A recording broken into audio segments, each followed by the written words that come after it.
As a clergyman, you can imagine how out of place I feel. I feel like a fish out of water, or maybe an owl out of the air. I was preaching in San Jose some time ago, and my friend Mark Kwame, who helped introduce me to this conference, brought several CEOs and leaders of some of the companies here in the Silicon Valley to have breakfast with me, or I with them. And I was so stimulated and had such, it was an eye-opening experience to hear them talk about the world that is yet to come through technology and science. I know that we're near the end of this conference, and some of you may be wondering why they have a speaker from the field of religion. Richard can answer that because he made that decision. But some years ago, I was on an elevator in Philadelphia coming down. I was to address a conference at a hotel. And on that elevator, a man said, "I hear Billy Graham is staying in this hotel." And another man looked in my direction and said, "Yes, there he is. He's on this elevator with us." And this man looked me up and down for about 10 seconds, and he said, "My, what an anticlimax."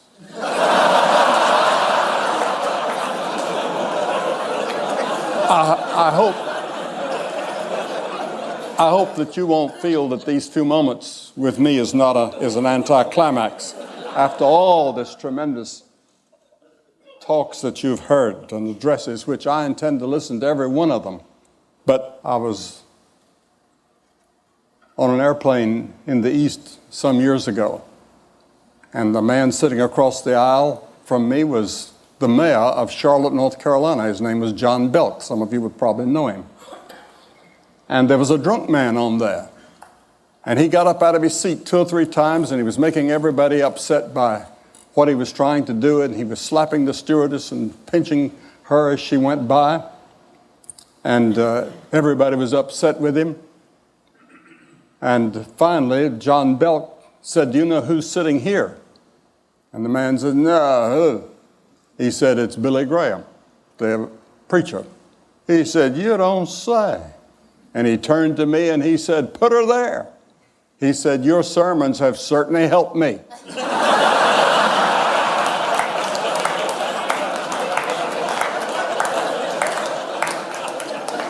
And I suppose that that's true with thousands of people.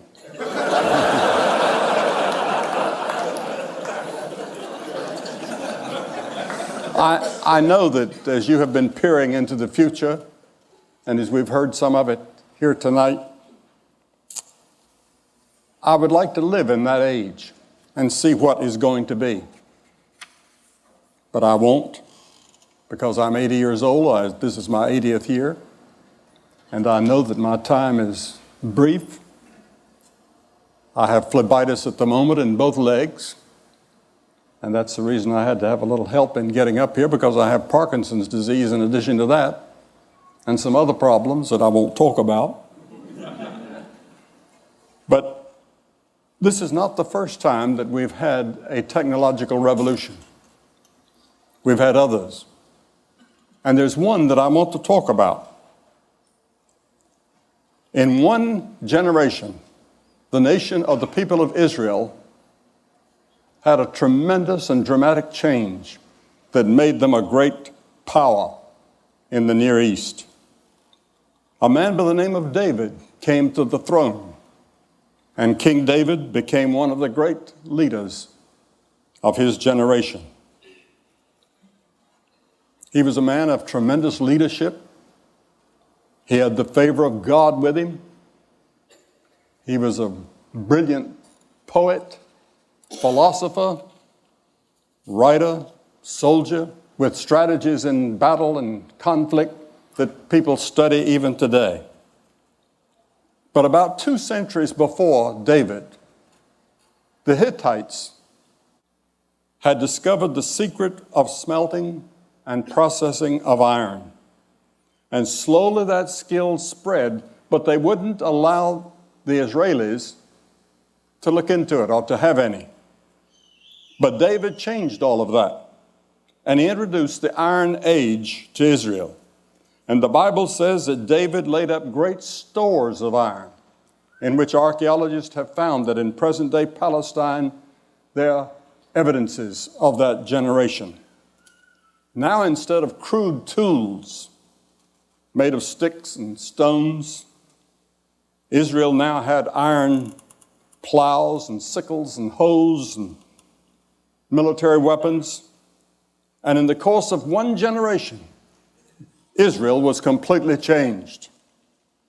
The introduction of iron in some ways had an impact, a little bit like the microchip has had on our generation.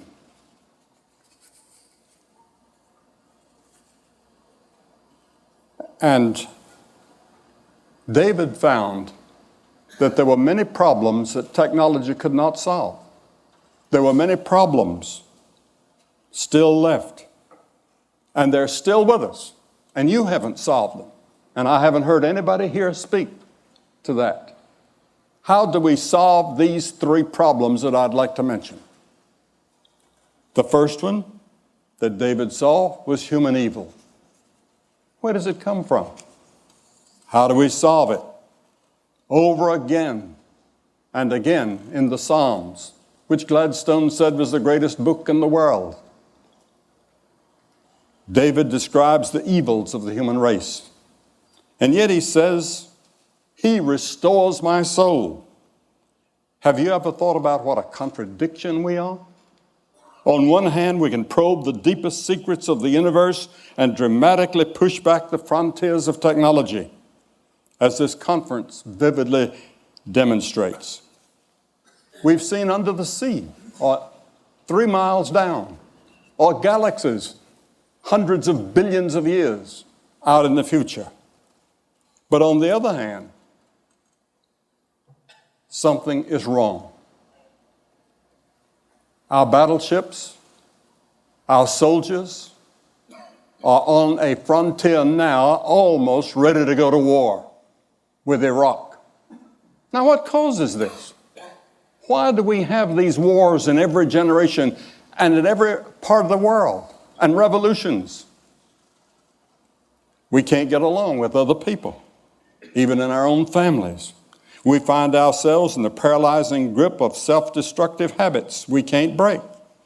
Racism and injustice and violence sweep our world, bringing a tragic harvest of heartache and death. Even the most sophisticated among us seem powerless to break this cycle. I would like to see Oracle take up that, or some other technological geniuses work on this. How do we change man so that he doesn't lie and cheat, and our newspapers are not filled with stories of fraud in business or labor or athletics or wherever? The Bible says the problem is within us, within our hearts and our souls. Our problem is that we're separated from our Creator, which we call God. And we need to have our souls restored, something only God can do. Jesus said, "For out of the heart come evil thoughts, murders, sexual immorality, theft, false testimony, slander." The British philosopher Bertrand Russell was not a religious man, but he said, it's in our hearts that the evil lies, and it's from our hearts that it must be plucked out. Albert Einstein, I was just talking to someone when I was speaking at Princeton, and I met Mr. Einstein. He didn't have a doctor's degree because he said nobody was qualified to give him one. But he made this statement. He said, it's easier to denature plutonium than to denature the evil spirit of man. And many of you, I'm sure, have thought about that and puzzled over it. You've seen people take beneficial technological advances, such as the internet we've heard about tonight, and twist them into something corrupting. You've seen brilliant people devise computer viruses that bring down whole systems. The Oklahoma City bombing was simple technology, horribly used. The problem is not technology. The problem is the person or persons using it. King David said that he knew the depths of his own soul.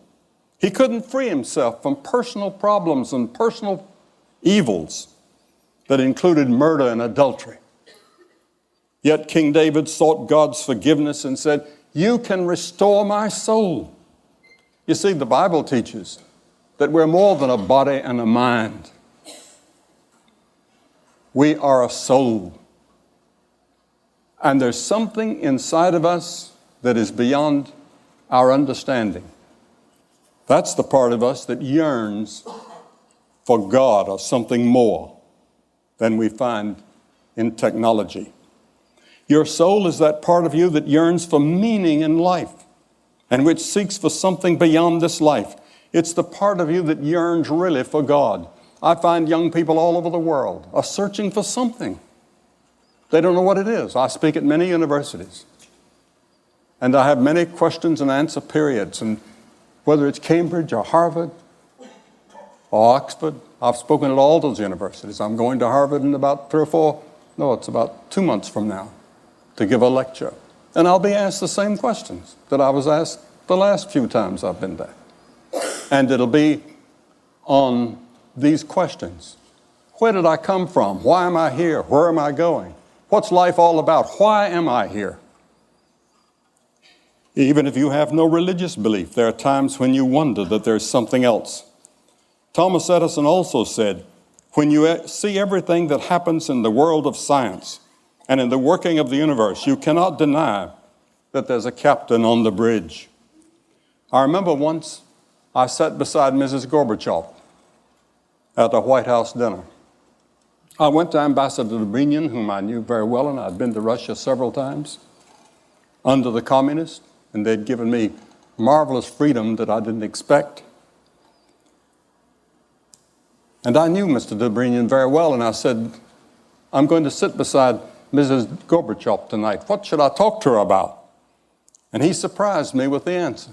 He said, talk to her about religion and philosophy. That's what she's really interested in. I was a little bit surprised, but that evening, that's what we talked about. And it was a stimulating conversation. And afterwards she said, you know, I'm an atheist, but I know that there's something up there higher than we are. The second problem that King David realized he could not solve was the problem of human suffering. Writing the oldest book in the world was Job. And he said, man is born into trouble as the sparks fly upward. Yes, to be sure, science has done much to push back certain types of human suffering. But in a few months, I'll be 80 years of age. I admit that I'm very grateful for all the medical advances that have kept me in relatively good health all these years. My doctors at the Mayo Clinic urged me not to take this trip out here to be here. I haven't given a talk in nearly 4 months. And when you speak as much as I do, 3 or 4 times a day, you get rusty. That's the reason I'm using this podium and using these notes. Every time you ever hear me on the television or somewhere, I'm ad-libbing. I'm not reading. I never read an address. I never read a speech or a talk or a lecture. I talk ad lib. But tonight I've got some notes here so that if I begin to forget, which I do sometimes, I've got something I can turn to. But even here among us,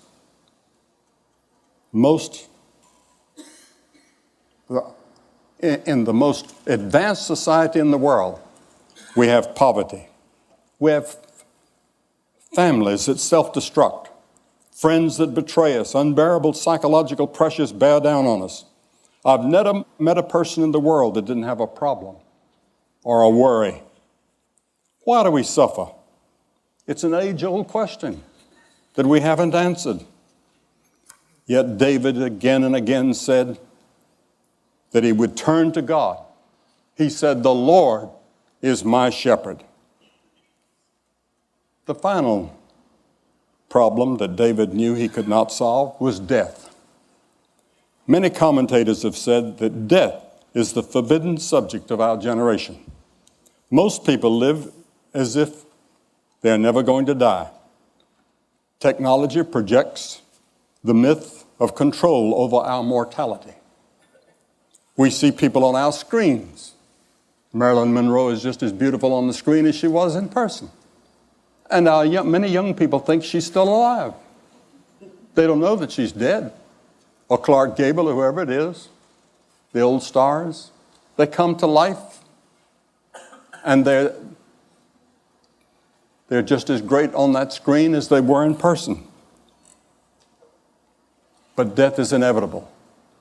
I spoke some time ago to a joint session of Congress last year, and we were meeting in that room, the stature room. About 300 of them were there.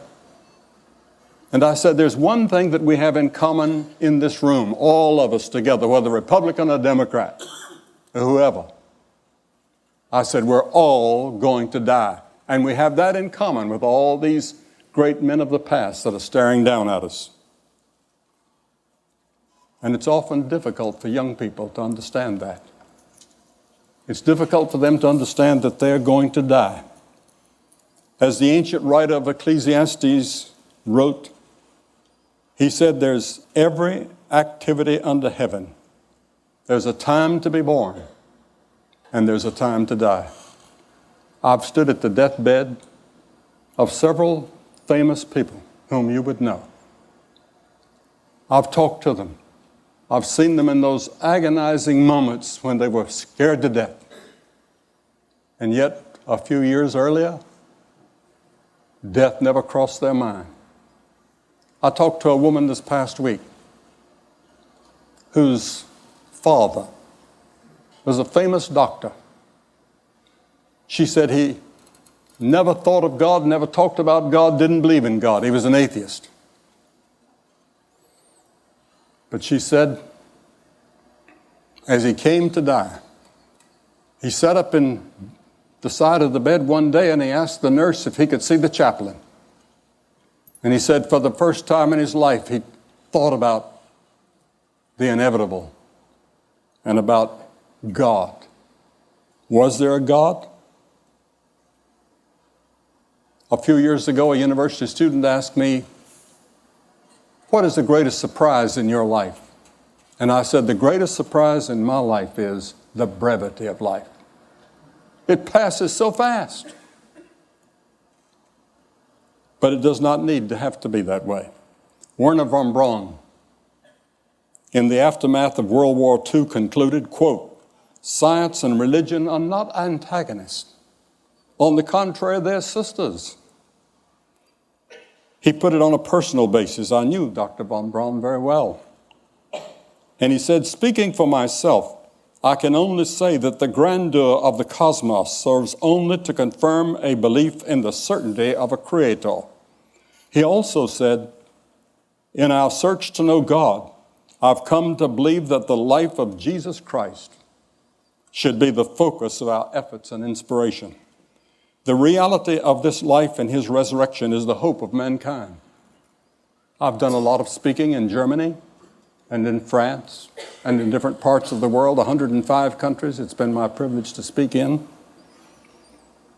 And I was invited one day to visit Chancellor Adenauer, who was looked upon as sort of the founder of modern Germany since the war. And he said to me, he said, young man, he said, do you believe in the resurrection of Jesus Christ? And I said, sir, I do. He said, so do I. He said, when I leave office, I'm going to spend my time writing a book on why Jesus Christ rose again and why it's so important to believe that. In one of his plays, Alexander Solzhenitsyn depicts a man dying who says to those gathered around his bed, "The moment when it's terrible to feel regret is when one is dying. How should one live in order not to feel regret when one is dying?" Blaise Pascal asked exactly that question in 17th century France. Pascal has been called the architect of modern civilization. He was a brilliant scientist at the frontiers of mathematics, even as a teenager. He is viewed by many as the founder of the probability theory and a creator of the first model of a computer. And of course, you're all familiar with the computer language named for him. Pascal explored in depth our human dilemmas of evil, suffering, and death. He was astounded at the phenomena we've been considering, that people can achieve extraordinary heights in science, the arts, and human enterprise, yet they also are full of anger, hypocrisy, and self-hatreds. Pascal saw us as a remarkable mixture of genius and self-delusion. On November 23rd, 1654, Pascal had a profound religious experience. He wrote in his journal these words, "I submit myself absolutely to Jesus Christ, my Redeemer."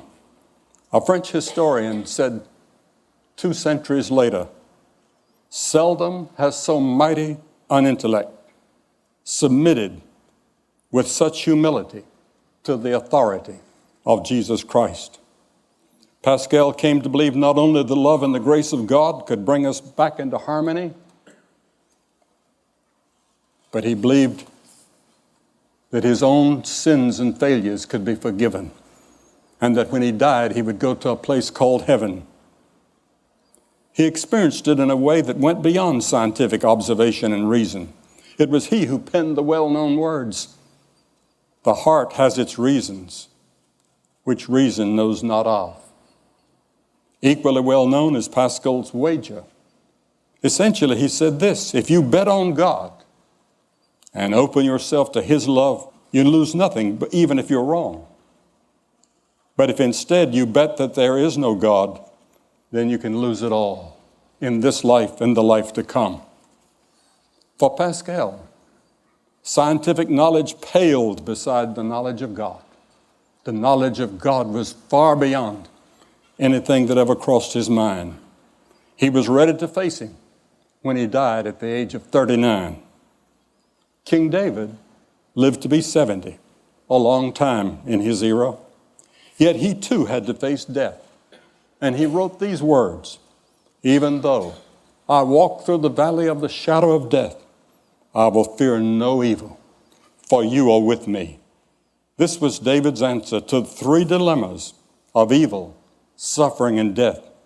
It can be yours as well as you seek the living God and allow him to fill your life and give you hope for the future. When I was 17 years of age, I was born and reared on a farm in North Carolina. I milked cows every morning and had to milk the same cows every evening when I came home from school. And there were 20 of them that I was responsible for. And I worked on a farm and tried to keep up with my studies. I didn't make good grades in high school. I didn't make them in college until something happened in my heart. One day I was faced face to face with Christ. He said, "I'm the way, the truth, and the life." Can you imagine that? I am the truth. I'm the embodiment of all truth. He was a liar. Or he was insane. Or he was what he claimed to be. Which was he? I had to make that decision. I couldn't prove it. I couldn't take it to a laboratory and experiment with it. But by faith, I said, I believe him. And he came into my heart and changed my life. And now I'm ready when I hear that call to go into the presence of God. Thank you, and God bless all of you.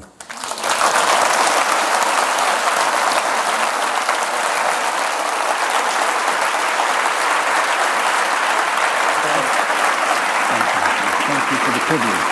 That's great. You did it.